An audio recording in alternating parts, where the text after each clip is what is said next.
শ্রদ্ধাবান উপাসক উপাসিকাগণ, গত পর্বে আপনাদেরকে দেশনা করেছিলাম, আপনারা শুনেছিলেন।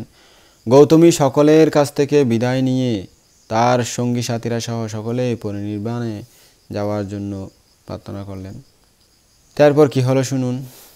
মহাপ্রজাপতি গৌতমীর পরিনির্বাণ যাওয়ার খবর দ্রুত বেগে প্রচারিত হয়ে গেল সমস্ত নগর থেকে নগরান্তর, গ্রাম হতে গ্রামান্তরে, রাজ্য হতে রাজ্যব্যাপী সকল স্থানে সবাই জেনে গেল। আস্তে আস্তে সকল দিক থেকে শুধু শোনা যাচ্ছে শোক সূচক কাতর হাহাকার ধ্বনি, মর্মোদ্ভট ক্রন্দন। আহা, মানুষের সাথে সাথে দেবতারাও যেন কাঁদতেছে। ভক্তবিন্দু উপাসক উপাসিকাদের বুক ফাটা আত্মচিৎকার বিস্ময় করে তুলেছে আকাশ বাতাস। চারিদিকে শুধু প্রিয় বিয়োগ বেদনার অপরিসীম ক্রন্দন ধ্বনি কাঁপিয়ে তুলেছে এই পৃথিবীকে। নগর জুড়ে শুধু পরিতাপ অনুতাপ। আহা, আমাদের পরম মমতাময়ী, পরম প্রিয় অরহত অগ্রজা মহাপ্রজাপতি গৌতমী আমাদের ছেড়ে চলে গেছেন।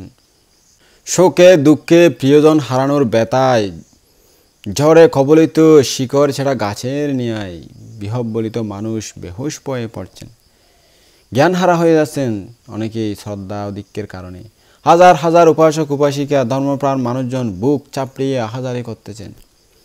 কেউ কেউ নিবৃতে, কেউ কেউ সুউচ্চ আত্মচিৎকারে রুদ্ধমান হয়ে ছুটছেন তাদের প্রিয় মাতৃসমা মহাপ্রজাপতিকে এক পলক দেখতে।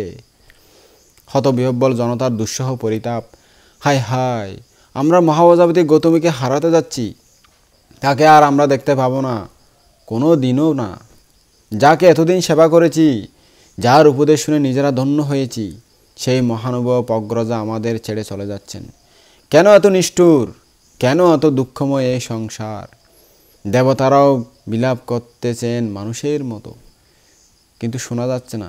দেবসভাই যারা ঋদ্ধিমান, যারা দিব্যচক্ষুধারী, তারা দেখতে পাচ্ছেন আর কি। তারাও ছাড়তে চায় না তাদের প্রিয়জনকে। তারাও প্রিয় বিয়োগের অন্তহীন বেদনা বুকে চেপে রোদন করতেছেন অবিরামভাবে। আজ দেব মানুষের অতি প্রিয়ভাজন মহাপ্রজাপতি গৌতমী সবাইকে ছেড়ে পরিনির্বাপিত হতে যাচ্ছেন।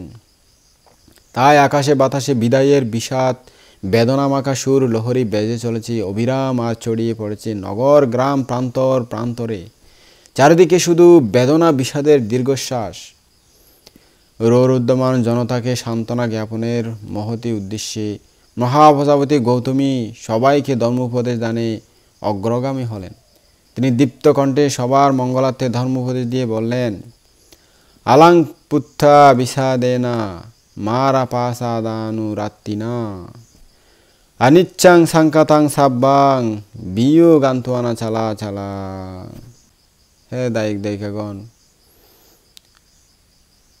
আপনারা কাঁদবেন না। ক্রন্দন করা নামক মার রাজ্যে প্রবেশ করে নিজেকে দুর্বল করা ব্যতীত অন্য কোনো সুফল নাই। কান্দার মধ্যে কোনো সুফলতা পাবেন না, শুধু এমনি কিছু চোখের পানি ঝরবে আর মনের কিছু কষ্ট, তাও আর কয়েকদিনের জন্য। কারণ তা দ্বারা উদ্ভূত সকল সংস্কার অনিত্য, বিয়োগান্তক ও বিপরিণামধর্মী হয়। তার সকল সংস্কার একদিন অনিত্য হয়ে যাবেই যাবে। এই বলে তিনি সবাইকে যার যার ঘরে ফিরে যাওয়ার জন্য নির্দেশ দিলেন। মহাপ্রজাপতি গৌতমীর সংবেগ জাগিয়ে মর্মোদ্যত সারগর্ভ ধর্মোপদেশ শুনে আপামর জনতার সন্তাপ হল প্রশমিত। ফিরে পেল তাদের হৃদয়ের খর্ব সাহস। অনিত্য দুঃখ অনাত্মাময় এই সংসারের অলঙ্ঘনীয় বিধান খণ্ডানোর নয়, জগতের শাশ্বত চিরন্তন নিয়মে জন্ম মৃত্যুর জাতাকলে নিষ্পেষিত হতে হবে সকলকে। এর থেকে নিস্তার নাই কারো। একদিন এই প্রিয় ঘর বাড়ি, এই প্রিয় আত্মীয় স্বজন, যত ধন সম্পদ মান, যত কোলাহল আনন্দ, অন্তরাত্মার অনিন্দ বন্ধন এক নিমিষেই চড়ে চলে যেতে হবে। পেছনে ফিরে থাকাবার একটু সময় দেবে না। সংসারের সংসেজে আপন মাঝে ব্যস্ত থেকে আমরা ভুলে যাই আমাদের আপন কর্তব্যের কথা। নিজের গন্তব্য কোথায় হবে সেটা ভুলে যাই আমরা। মৃত্যু যে শাশ্বত চিরন্তন, যে কোনো দিন যে কোনো সময় যে কোনো কাউকে আক্রমণ করে বাসিয়ে নিয়ে যেতে পারে, তা আমরা বেমালুম ভুলে যাই। প্রমত্ততার গোরে কুশল কর্মে নিয়োজিত না থেকে বঙ্গুর মিথ্যা মায়া মরীচিকার অন্ধজালে আবদ্ধ হয়ে অকুশল কর্মে মারের পাপকর্মে মত্ত হয়ে দুর্লভ মনুষ্য জন্মকে করে তুলি নরকগামী।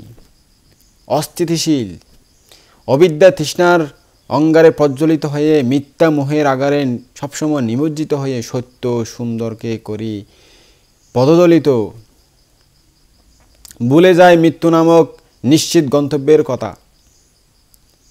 সূর্যের দিকে যেমন স্থির দৃষ্টিতে তাকানো যায় না, ঠিক তেমনি মৃত্যু কখন এসে গ্রাস করবে তা কেউ জানতে পারে না। মৃত্যু কখন আসতেছে সেটা দেখা যায় না। তাই সবসময় কুশল কর্ম সম্পাদনের দ্বারা পুণ্যরূপ পাতে সংগ্রহ করে মৃত্যুকালীন সময়ের জন্য প্রস্তুত থাকা একান্তই জরুরি। তাই মরণানুস্থিতিতে বলা হয়েছে, আজ মরি কি মরি কাল, মরণের কি আছে কাল, তৈরি থাক সর্বকাল, কর স্মৃতি মরণ। তা আজ মরি কি নাকি কাল মরি কোনো ঠিক ঠিকানা নাই। সবসময় কুশল কর্ম করে প্রস্তুত থাকলে ভয় থাকবে না। না আমার তো আছে, মরলেও মরণ যে কোনো সময় আসুক সমস্যা নেই, আমি তো নিচে যাব না, আমার গতি ঊর্ধ্বলোকে হবে, এরকম দৃঢ় বিশ্বাস সাহস তাদের মনোবল শক্ত থাকে। তো সেজন্য আমরা সবসময় আপনাদেরকে বলি ধর্মপুণ্য করে থাকতে, ধর্মপুণ্য করে থাকতে। আপনারা তো স্ত্রী পুত্রের মায়া মমতার বন্ধনে আবদ্ধ এমন করে থাকেন যে ধর্মপুণ্য কুশল কর্মে যে অর্জন করতে হবে, মৃত্যু যে এসে গ্রাস করবে সেটা ভুলে যান আপনারা। তো ধর্মদেশনা শোনার জন্য কেন বলি যে ওই যে ভুলে থাকেন সেটা যাতে জ্ঞানটা একটু জাগ্রত হয়, যাতে মনে উঠে ও আমার থেকে তো মরতে হবে, বানতে তো বলতেছেন, একটু হলে আপনার জ্ঞান করবে, তখন আপনি কিছুটা পুণ্যকর্ম করবেন। তাই সবসময় বলি যে ধর্মদেশনা শুনতে। তো এই মিথ্যা দৃষ্টি পরিহার করে দানশীল ভাবনা ও 3 প্রকার কুশল কর্ম দ্বারা সবসময় ব্যাপৃত থাকতে পারলেই সার্থক ও সুন্দরভাবে জীবন লাভসহ পরম শান্তি নির্বাণে পৌঁছানো যাবে একদিন অবশ্যই। ক্রন্দনরতা জনতার সন্তাপ বিনাশক সুষমাময় ধর্ম উপদেশ প্রদান করে মহা প্রজাপতি গৌতমী শেষবারের মতন বুদ্ধের নিকট উপস্থিত হলেন। বুদ্ধকে বন্দনা করে বললেন, আহাং সুগতা মে মাতা তুয়াং সা বীরা পিতা মামা। অর্থাৎ হ্যাঁ ভান্তে ভগবান, আমি আপনার মা, কিন্তু আবার আমার পিতাও আপনি, ধর্মপিতা। আমাকে এবার বিদায় দিন, যদি কোনো ভুল করে থাকি তাহলে আমাকে ক্ষমা করে দেবেন।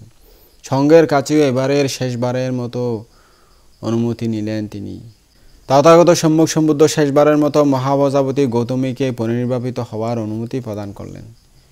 সেই সময়ও অনেক উপাসক উপাসিকা কান্না করতেছিলেন, আনন্দবান্তেও কাঁদছিলেন, যেহেতু তিনি তখনও অর্হত্ব লাভ করতে পারেননি, শ্রোতাপত্তি লাভের মাত্র।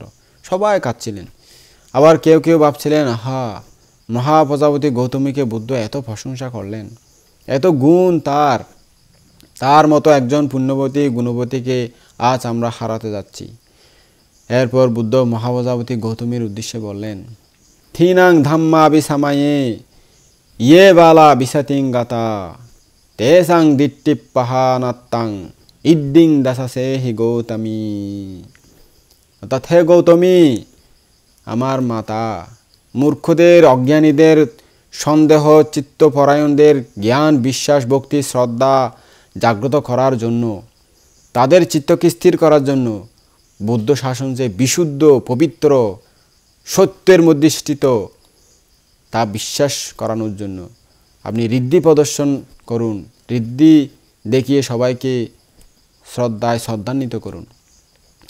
ক্রন্দনরতা মানুষদের চিত্তভাব পরিজ্ঞাত হয়ে এবং তাদের অন্তরে শ্রদ্ধা ভক্তি ও বিশ্বাসকে বলবতী করানোর জন্য বুদ্ধ পুনরায় বললেন, ঋদ্ধি শক্তি দেখিয়ে হে মহাপ্রজাপতি গৌতমী সবাইকে একটু জ্ঞান দান করুন, সবাই ধর্মজ্ঞান লাভ করুক। এরপর বুদ্ধের অনুমতি লাভ করে মহাপ্রজাপতি গৌতমী ঋদ্ধি প্রদর্শন শুরু করলেন।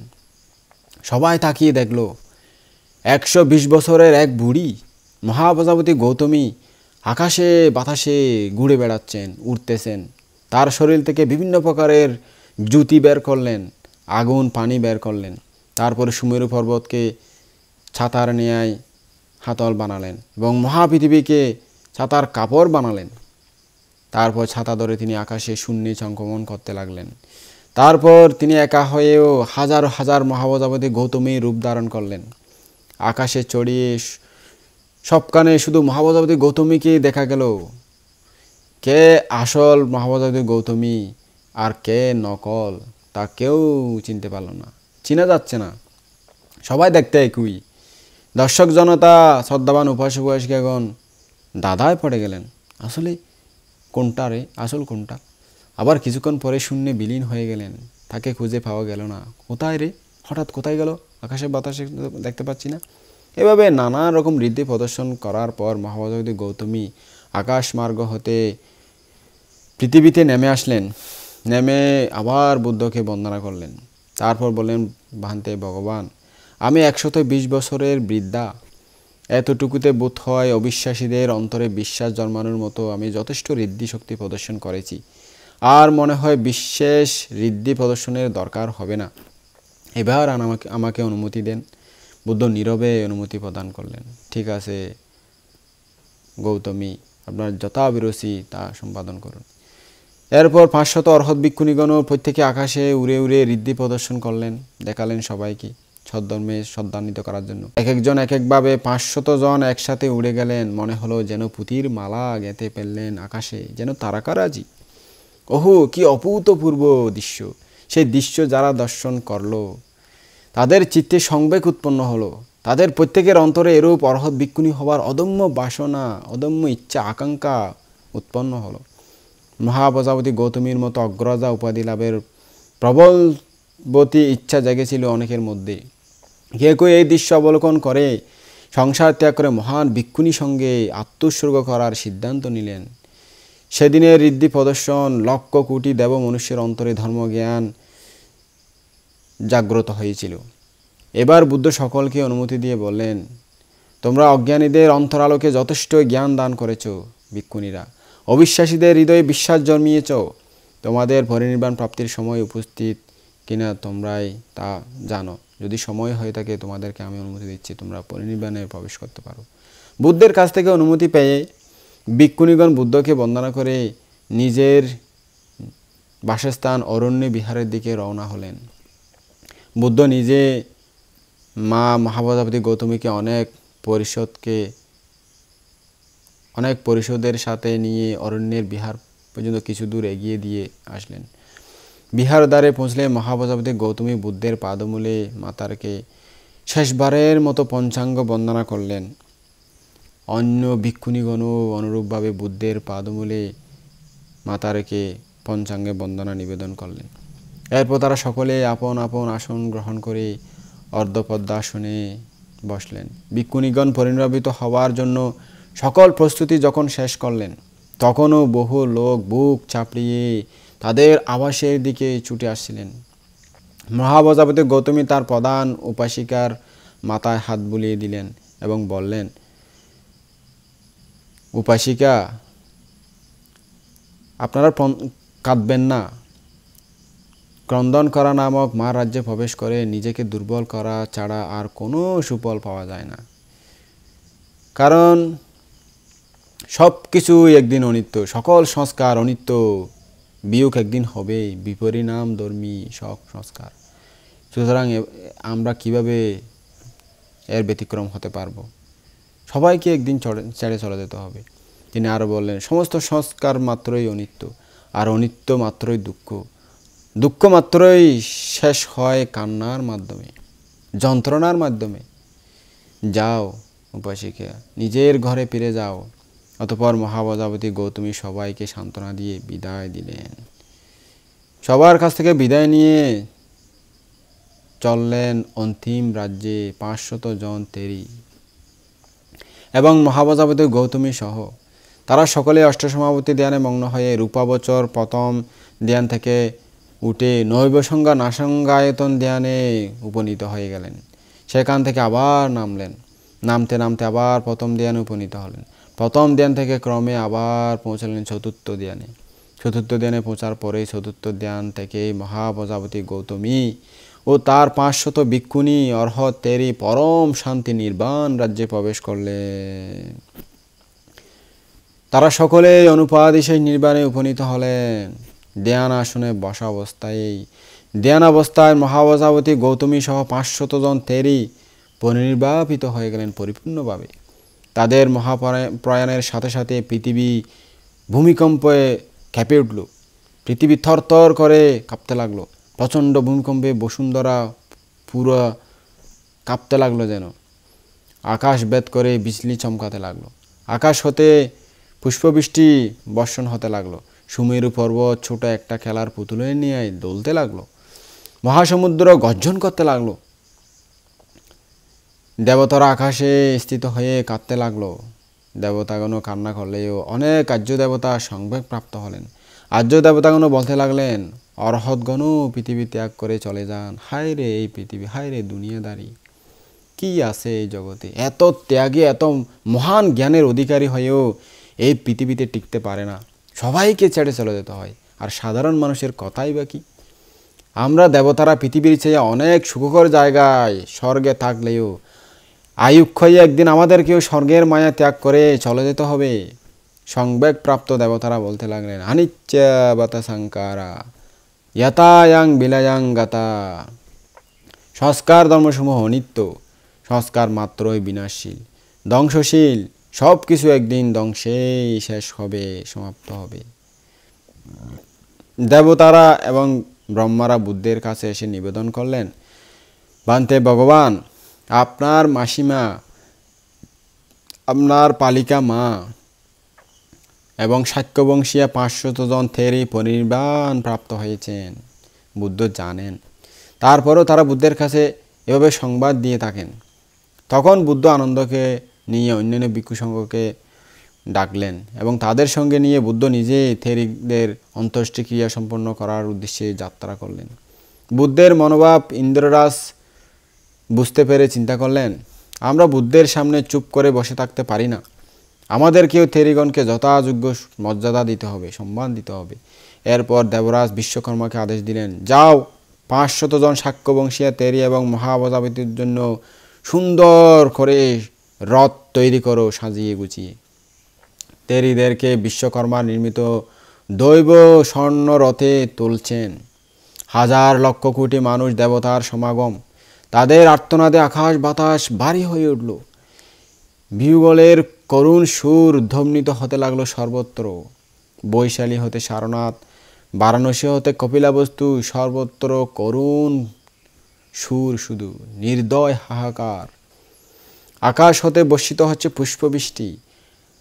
কান ফাটা দুপুরে রোদও তখন শীতল পরশ বুলিয়ে দিচ্ছে মর্ত্যলোকে। 31 চক্রবাল এক সারিতে নেমে আসলো। ব্রহ্মাদেরও মানুষ দেখতে পাচ্ছিল, দেবতাদেরও মানুষেরা সমভাবে দেখতে পাচ্ছিল।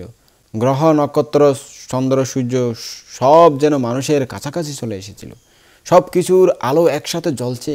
দিনেও মনে হয়, রাতেও মনে হয়, দিনও মনে হয়, রাতেও মনে হয়। দিন রাত বোঝা যাচ্ছে না। সবাই তখনও কাঁদছে অজরে নয়নী। সকল তেরিকে স্বর্ণ রথে তুলে দেওয়া হয়েছে। রথের সাথে সাথে সবাই চলছে মহাশ্মশানের দিকে। আগে আগে যাচ্ছে উপাসক উপাসিকাগণ, অসংখ্য মানুষের দল। তাদের পেছন পেছন যাচ্ছে দেবতারা, দেবতাদের পেছনে যাচ্ছে নাগেরা অসুরেরা, তাদের পেছনে ক্রমান্বয়ে যাচ্ছে ব্রহ্মলোকের ব্রহ্মারা। সবাইকে দেখা যাচ্ছে, কারণ বুদ্ধের সামনে দেব নাগ অসুর ব্রহ্মা সকলেই দিব্যরূপ ধারণ করেই চলেন। তাদের পেছনে সেই 500 তেরির শবদেহ। মহাপ্রজাপতি গৌতমীর শবদেহ বহন করে চলেছেন 4 লোকপাল দেবরাজেরা। 4 নম্বর সারিতে সবার পেছনে হাঁটছেন ভিক্ষু সংঘ, সারিপুত্র, মোগলায়ন, অগ্রশ্রাবক, মহাশ্রাবকগণ সহ স্বয়ং সম্যক সম্বুদ্ধ। মহাপ্রজাপতি গৌতমী সহ 500 জন তেরিদেরকে শ্মশানে চন্দন কাঠের চিতায় পোড়ানো হলো। অর্হৎ 500 জন তেরিদের শরীর ধাতু কুড়িয়ে নিলেন বুদ্ধের সেবক আনন্দ বান্তে। পাত্রের মধ্যে রাখলেন সযতনে। পাত্রে রেখে সংবেগ প্রাপ্ত হয়ে আনন্দ বান্তে বললেন, গৌতমী নিদানাং ইয়াতা দাইয়াঞ্চা সা শারীরাকাং সাংকেতাং বুদ্ধ নিব্বানাং না চিরে না ভবিষ্যতি। অর্থাৎ আনন্দস্তবীর ভান্তে বলতেছেন, হৃদয়ের দুকুল চেপে আসছে খান্না। তিনি সেই ক্রন্দন সুরে বললেন, আহা, আমাদের গৌতমীও 120 বছর বেঁচে থেকে আমাদেরকে ছেড়ে চলে গেছেন। সকলে নির্বাণে পৌঁছে গেছেন। এভাবে সকলকেই সব কিছু ছেড়ে চলে যেতে হবে। উনি চলে গেছেন, আমাদের পরম কল্যাণ মিত্র ত্রিলোক পূজ্য বুদ্ধ একদিন নিশ্চয়ই পরিনির্বাপিত হবেন। আনন্দের অন্তরে জাগছে প্রগাঢ় দুঃখবোধ। আনন্দবান্তে সে সময় শ্রোতাপন্ন ছিলেন। শ্রোতাপন্ন চিত্তে তিনি হৃদয়ঙ্গম করলেন, আহা, সবাই মরে যাবে, কেউ থাকবে না এই পৃথিবীতে। আনন্দবান্তের সংবাদপ্রাপ্ত উক্তির উত্তরে তথাগত সম্মুখ সমুদ্র আবেগের সুরে বললেন, মাহাতো সারা বাত্তুসা ইয়াতা রুক্কাস্তা টিট্টাতো ইয়োসো মাহাত্তারো খান্দো পুলুজ্জেয়া অনিচ্ছাতা তাতা বিক্ষুনি সাঙ্গাসা গৌতামী পারিনিব্বুতা। বড় বড় গাছ অনেক বড় হয়, বৃক্ষের ডালপালা অনেক বিশাল হয়, গাছের ছায়ায় কতজন কত আশ্রয় পায়। যতই মহৎ, যতই বৃহৎ, যতই বড় হোক না কেন, সেই বিশাল বৃক্ষও একদিন জীর্ণশীর্ণ হয়ে ধুলোয় পৃথিবীর সাথে মিশে যায়, অনিত্য হয়ে যায়। তদ্রূপভাবে ভিক্ষুণী সংঘের প্রতিষ্ঠাতা, ভিক্ষুণী সংঘের অগ্রজা এই মহাপ্রজাপতি গৌতমীরও পরিনির্বাণে যেতে হয়েছে। শ্রদ্ধাবান উপাসক উপাসিকাগণ, আপনারা দেখুন, এমন মহৎ ঋদ্ধি শক্তিশালী মহৎ জ্ঞানী অরহত্ত মার্গফল লাভী হয়েও এই জগৎ ছেড়ে চলে যেতে হয়। তা আপনারা যারা তৃষ্ণায় অভিভূত আছেন, তারা আপনারা মনে করেন না না আমি মরব না, এই 50, 60, 70 বছর বয়স পেয়ে আপনারা মনে করেন কোটি কোটি বছর যেমন পেয়েছেন, সামান্য সম্পত্তির জন্য লোভের কারণে হত্যা, হিংসাহিংসি, হানাহানি, মারামারি কতই করতেছেন। জীবন কোনোদিন থেমে থাকবে না, আপনার কর্মের গতি অনুযায়ী চলতেই থাকবে জন্ম জন্মান্তর। তা থেকে মুক্তি পেতে চাইলে জীবনকে সুন্দর করে গঠন করুন। এই মহৎ জীবনী থেকে শিক্ষা নিয়ে আপনারা জীবন গঠন করতে পারলে তবেই আপনাদের জীবন সুন্দর হবে। তা না হলে কোনো দিনও আপনারা মুক্তির পথ পাবেন না। শুনবেন, শুনে শিক্ষা নিয়ে নিজের জীবনে যতটুকু পারেন ততটুকু আচরণ করার চেষ্টা করবেন, তবেই আপনাদের জীবন একদিন তাদের মতো পরিপূর্ণতা আসলে আপনারাও সর্বদিক থেকে মুক্ত হয়ে নির্বাণ সাক্ষাৎ করতে পারবেন।